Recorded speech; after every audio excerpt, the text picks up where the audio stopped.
Почему письмо полностью перевернет ваше изучение языка? Когда говорят об изучении языка, обычно имеют в виду аудирование, говорение, чтение и грамматику.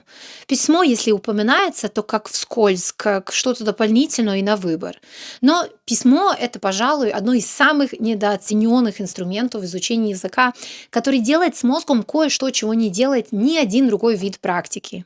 Поэтому сегодняшнее видео именно о нем. Как правильно делать практику письма, чтобы получить лучшие результаты на разных уровнях. Что именно письмо делает с мозгом? В первую очередь, письмо нас замедляет. Именно это его главная сила. Когда говорите, вы находитесь как будто бы в потоке.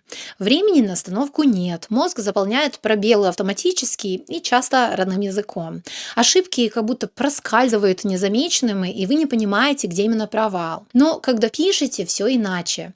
Вы останавливаетесь перед каждым предложением. И в этой остановке и начинается настоящая работа, потому что вы замечаете, какого слова вам не хватает, какую конструкцию вы на самом деле не знаете, где вы все еще думаете по-русски и просто переставляете слова.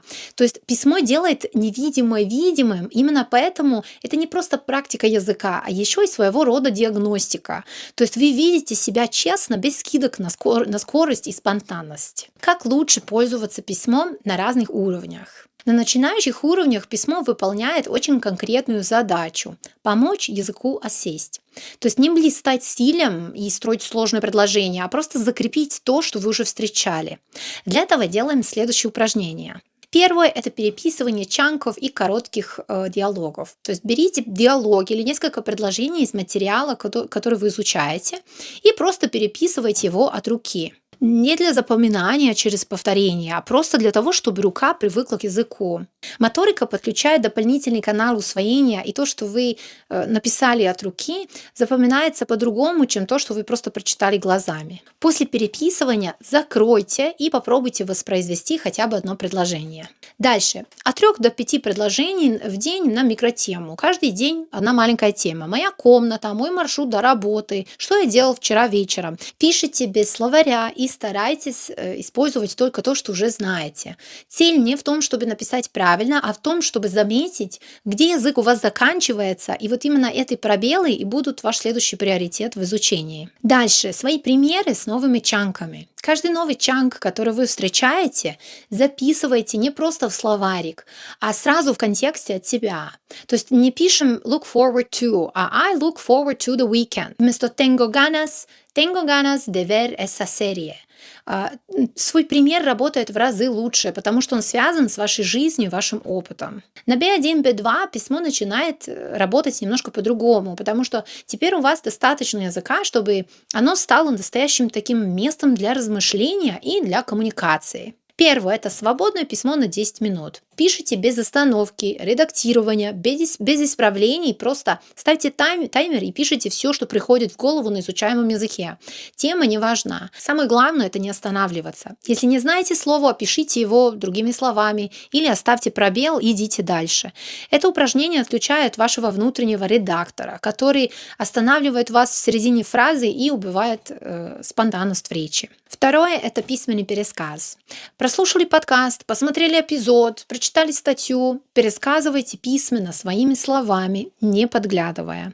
Это упражнение моментально показывает разницу между тем, что вы поняли, а что по-настоящему усвоили. Потому что то, что вы сможете сформулировать сами, это действительно ваше, все остальное, это на самом деле вам просто кажется знакомым. Третье– это переписка с реальным человеком. Найдите языкового партнера через платформы типа HelloTalk или Slowly и переписывайтесь только текстом без голосовых сообщений. Slowly особенно интересен форматом, потому что там письма идут с задержкой, как настоящие.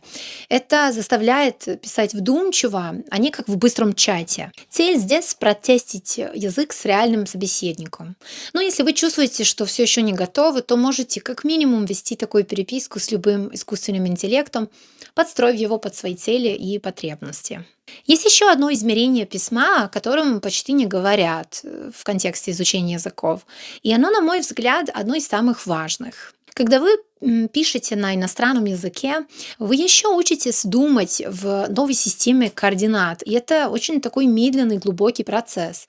Письмо замедляет мышление настолько, что вы начинаете замечать структуры. И не только те, которых вам не хватает, но и те, которые уже есть. Вы видите, как мысль формируется, как она оформляется в предложении, где вы застреваете, как течет язык. Это осознанность, которую невозможно получить через аудирование или разговор, потому что там все происходит слишком быстро.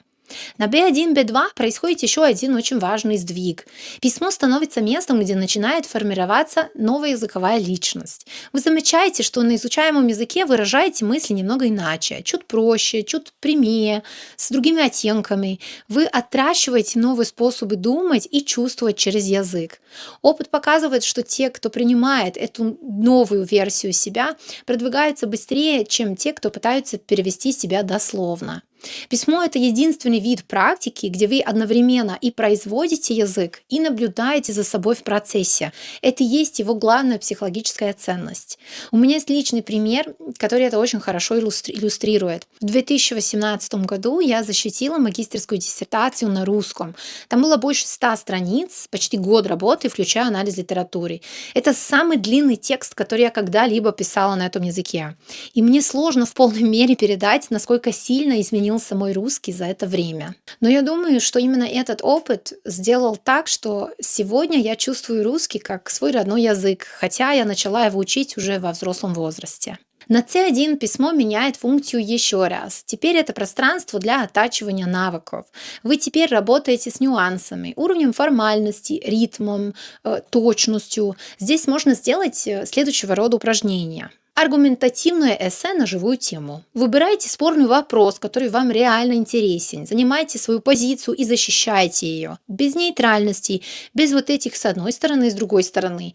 Это упражнение, оно форсирует использование сложных связок, причинно-следственных конструкций, навыков убеждения и аргументативной логики. Это все то, что отличает C1 от B2. Дальше короткие истории. 150-200 слов. Одна сцена, один персонаж, одна эмоция. Очень важно себя ограничить, так как это задание кажется иногда слишком большим, и люди часто его откладывают. Художественный текст требует от вас совершенно другого уровня точности и словарного запаса. Это обостряет языковое чутье быстрее, чем любой другой вид письма. И третье — это переписка с носителем на серьезную тему.